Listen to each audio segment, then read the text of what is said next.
Just the fact that you can do this on the iPhone 13 is crazy. And if we switch back to the cinema camera, you can see that bokeh looks different and real because it is real. But I cannot change the aperture later in post. And if I miss the focus point, I have to refilm the entire shot. On the iPhone 13, you can do whatever you want in post. You can move focus to this playing card and then back to my face, or you can remove the blur completely. So let's talk about this. What are the benefits of the iPhone 13 and the cinematic mode that we don't have on a cinema camera, and what are the benefits of a cinema camera that we don't have on the iPhone 13 and the cinematic mode? It will be a really interesting comparison between the two incomparable devices, but I hope after watching this video you will get a better idea of what the iPhone 13 camera with the cinematic mode is really capable of.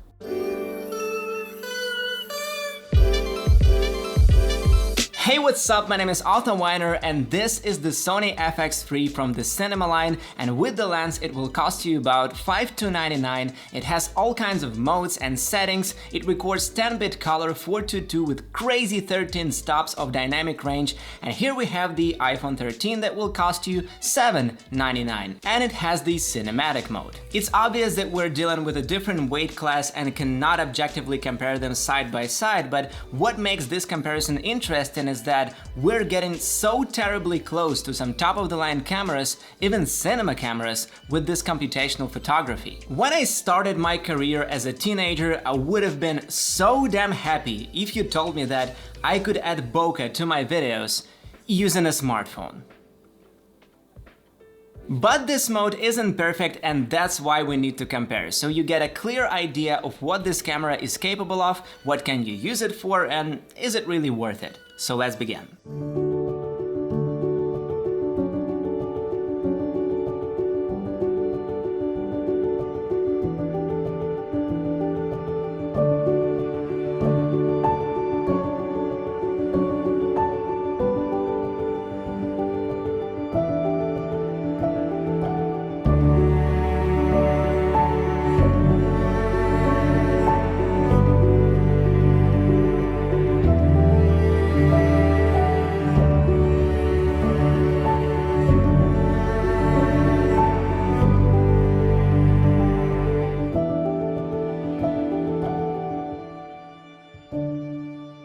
Alright, the biggest thing you've probably noticed in this B-roll is the difference between the quality of bokeh or depth of field on the iPhone 13 and the cinema camera. On the iPhone 13, depth of field is not real, it's computer generated. And on the cinema camera, it is real. As real as the like button under this video, so consider smashing it because these tests are time consuming and you are on a new channel, so by doing this simple action, you can help the channel produce more great content, which is my goal. So, on a big lens, when you adjust the focus ring, you're actually shifting the focus, and depth of field has this really nice looking fall off. In other words, we can actually see and feel the depth in the shot. But the cinematic mode, what it does is it analyzes depth in your shot and it goes, okay, here's the background, here's the foreground, and let's make one sharp and one blurry. And when it's blurry, we get the same level of depth of field. But here's why I think this mode is still really cool.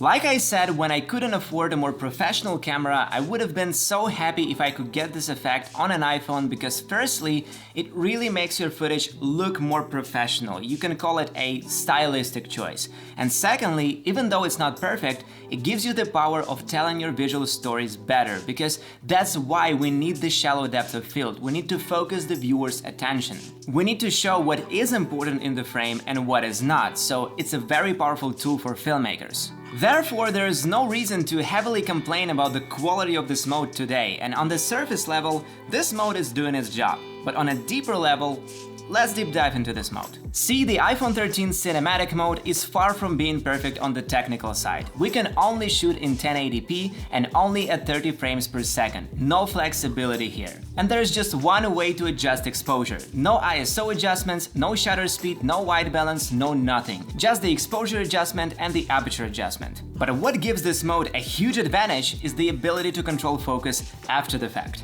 You just click on Edit and touch an area that you want to focus on, which will set a keyframe. Move forwards a bit, touch another area, and this will set the second keyframe. Then you can tap the aperture button and make it more or less blurry, or make it sharp if you're not happy with the result. It's so beautifully simple, and that's the main power of the cinematic mode. I sound like a guy from a keynote. And that's the main power of the cinematic mode.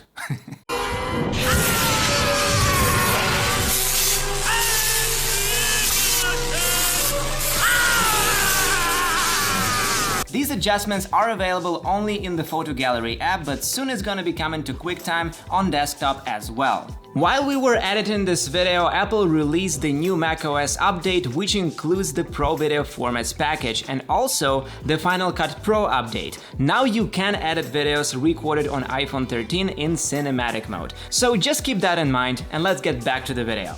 This is just a wonderful dream for a cinema camera, it's just not possible. You need to care about focus, otherwise if you've missed it, you have to film it again. And with this specific test, I use the cinematic mode only if it's a static shot or a shot with a slight camera movement. When I tried to move the camera more aggressively, the cinematic mode was just not keeping up well. Because it tries to understand the space, the depth, recognize the edges, and a fast movement, not letting it do its job. So in some shots I had to either remove the blur completely in post or switch back to the normal video mode. With a cinema camera you just don't have to worry about this. You can do any movement, fast or slow, it doesn't matter, it will keep your focus and bokeh rock solid, simply because the depth of field is real. Not taking this footage too seriously, it's fun, it really is. You can play around with it, get some creative angles, and the results might be really nice.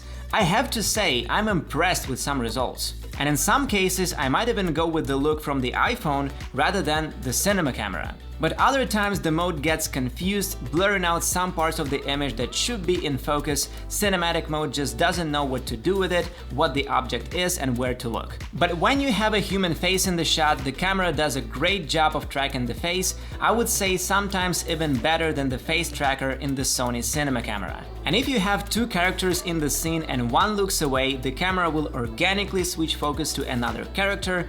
You don't have to touch anything, but you can force focus by tapping the screen if you want to. And if you have no people in the shot and then someone walks in, the camera will rack focus to them. It is very similar to what Sony's autofocus system offers. It detects faces in the scene and it keeps focus on the closest face. If the camera cannot see the face anymore, it moves the focus to another face. So pretty much the same, but the difference is in the actual depth of field. On the iPhone it's not real, and on the Sony camera it is real. But you get the effect with the cinematic mode, and that's cool. So it's not perfect, but I have to admit how awesome the cinematic mode is at its core and the potential it has for future developments. This mode will 100% get better, and without a doubt we'll be able to film at 4K 24 and probably even 8K one day with this mode. It's just a matter of when. Simply put, the perfected cinematic mode in the future with more flexible settings will be the only mode I'm gonna shoot my videos with. But today, it's like a great bonus. You can achieve good-looking results and sometimes professional-looking results, but not always. And I think we're getting very close to what we can do with a cinema camera, not just with the cinematic mode, but in general. On the normal video mode, you can go with 4K video, also 10-bit HD are available here, and you can use some third-party apps like Filmic Pro or ProMovie because the settings are amazing there. You can really turn your phone into a professional filmmaking device. Even if not as your main camera, but as your second camera. It's small, you can hide it in places, you can film underwater, which actually you cannot do with most cinema cameras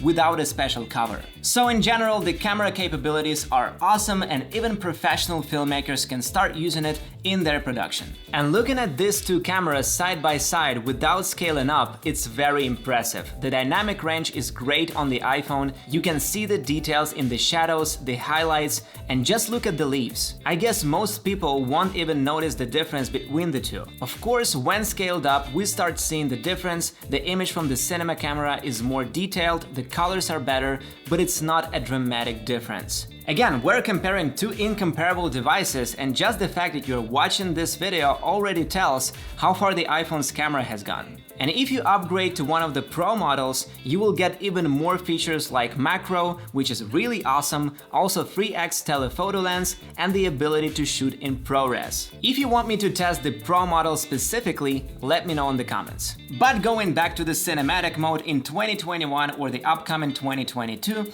I think that filmmakers who can afford a bigger camera like a DSLR or a cinema camera will rarely use this mode. But beginner filmmakers who cannot afford a bigger camera, I think should play around with this mode and start telling their visual stories right away. Not to mention that this mode is very fun on the consumer level. If you consider buying one of the 13's models, keep in mind that you will find the cinematic mode in every model. Whether it's the iPhone 13 mini, iPhone 13, iPhone 13 Pro, or the iPhone 13 Pro Max, you will get the cinematic mode on each one. So if it's one of the main reasons you want to buy the iPhone 13, why not save the cash? And I know it's a bit of a cliche, but I gotta say this, the best camera is the one you have. No excuses, go make the content you wanna make, don't complain about the new tech, use it to your advantage, it's here to help you, not fight you. Go ahead and destroy one of these thumbnails with your thumbnail because it will help you.